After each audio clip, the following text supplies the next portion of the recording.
Qaydaları bilənlər üçün bu sual çox sadə görünə bilər. Hətta bu izah lazımsız hesab oluna bilər.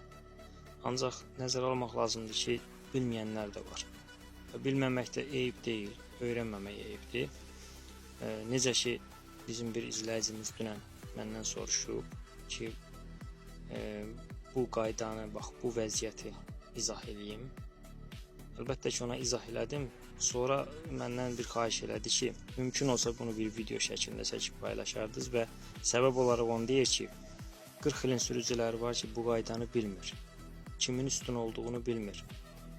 Və belə insanları, bilməyən insanları nəzərə alaraq belə bir video çəkməyə xahiş elədim. Mən də onun xahişini nəzərə aldım. Deməli, soruşurdu ki, həmin izləyicimiz, sağdan soldan gələn baş yoldadır. Yol ayrıcıdır da, sağdan soldan gələn baş yoldadır. Stop nişanı ilə yol ver nişanı da üzbəüz dayanıb. Əsas bunları soruşur. Stop nişanı ilə yol ver nişanı arasında hansı üstündür? Hansı sürücü üstündür? Deməli, bura nizamlanmayan yol ayrıcıdır. Eyni əhəmiyyətli olmayan yolların kəsişməsidir.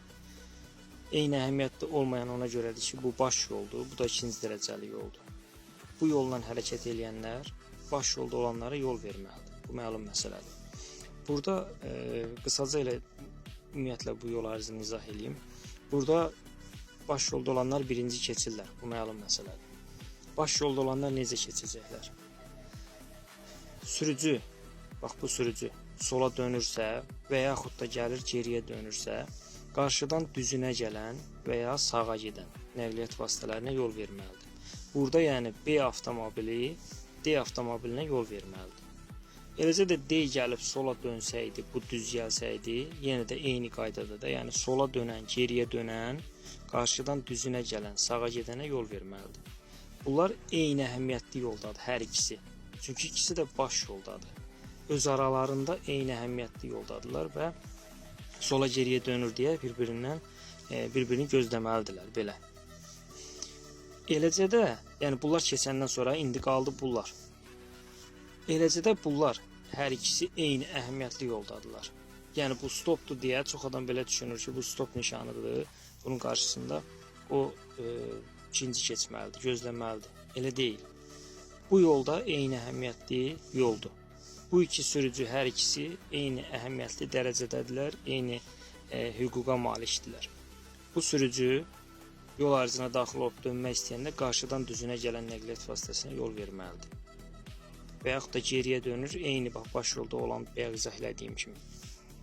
Ona görə də bu gəldi, sola dönür, geriyə dönür, buna yol verməlidir. Eləcə də bu gəlib dönsəydi, eyni qaydada da sola geriyə dönən yol verməlidir.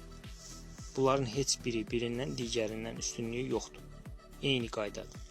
Bəs niyə sual verə bilərsiniz ki, nəyə görə bir tərəfdə yol ver nişanı qoyulur, bir tərəfdə stop nişanı qoyulur? Əgər eynidirsə bunların fərqi nədir? Niyə bir sürücü gəlib dayanıb sonra hərəkət eləməlidir? Digər sürücü yol ver nişanı deyə dayanmadan da keçə bilər. Onu da izah eləyim də. Deməli bu şəkillə izah eləyəcəm onu. Stop nişanı